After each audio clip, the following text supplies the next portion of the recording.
কেকের order cancel করলে এখন আমার বিন্দুমাত্র আফসোস হয় না। কেন জানেন? কারণ আমার যদি বাজেটে না হয় আমি সেই অর্ডার কখনোই নিই না। অনেকেই যে হচ্ছে লোকাল কোয়ালিটির কেক চায়, কিন্তু আমরা যেহেতু আমাদের কেকে ভালো প্রোডাক্ট ইউজ করি, সে কারণে আমরা অর্ডারগুলো নিতে পারি না। নতুনদের উদ্দেশ্যে একটা কথা বলব, আপনি দরকার প্রয়োজনে কম কাজ করেন, কম কেকের অর্ডার নেন, কিন্তু আপনি আপনার কাজের মূল সঠিক পারিশ্রমিকটা নিয়ে তারপর কাজ করবেন।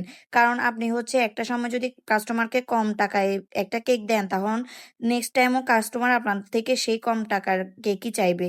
আপনি যখন ভালো জিনিস ইউজ করবেন, তখন ভালো জিনিসের তো একটা মূল্য আছে, তাই না?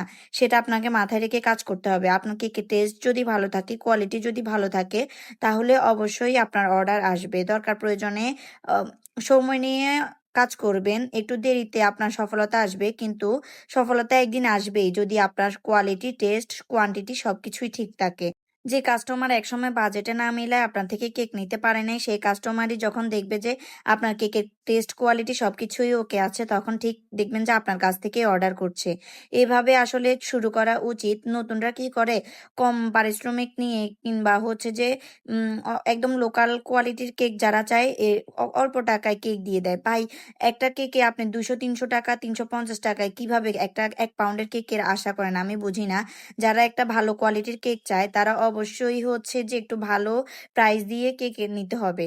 কিন্তু কম প্রাইসের মধ্যে আপনি হচ্ছে লোকাল বেকারি থেকে কেক পাবেন। আপনারা হচ্ছে হোমমেড কেকের ভালো কোয়ালিটির প্রোডাক্ট দিয়ে মেক করা কেক কখনোই পাবেন না।